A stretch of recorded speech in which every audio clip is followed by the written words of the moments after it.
Pinagawa mo kayong ano.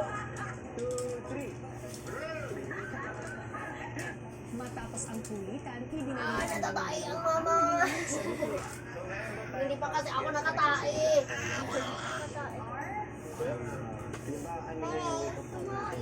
Wait lang, tapusin ko lang itong 9 minutes.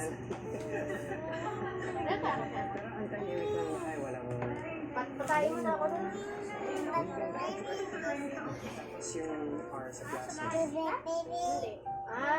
Laklaruin mo si baby, brum-brum daw. Isipan pa rin sa housemates ang bisita. Ilagay mo daw doon, anak. Kausap na Ay, hindi mo na masabit dyan, anak. Matanggal pa rin yan. Sa bahay ko. May sabitan ba dyan?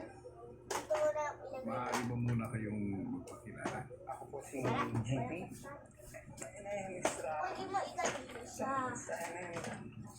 Maligayang pagdating sa aking bahay, Sir GP and Miss Rap. Ito mao sabitan to eh. Ano ba ito si? Parang may sabi. Yan. Kasama si JP mag-interpret siya sa parang- sasalita. Para may something na. Kaya meron siyang guide para o hindi niya maintindihan, ito yung magbaliwanag yung ano. Mataas yung...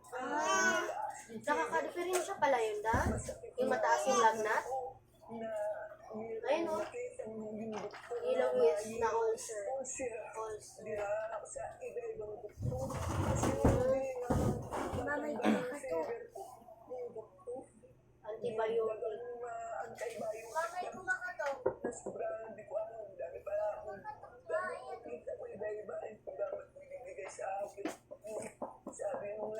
Ang hirap pala. Pag ma-overdose ka pala daw, pwede pala may mangyari sa'yo. Oh, ang taas daw ng mga doses. 7. Maumukot na.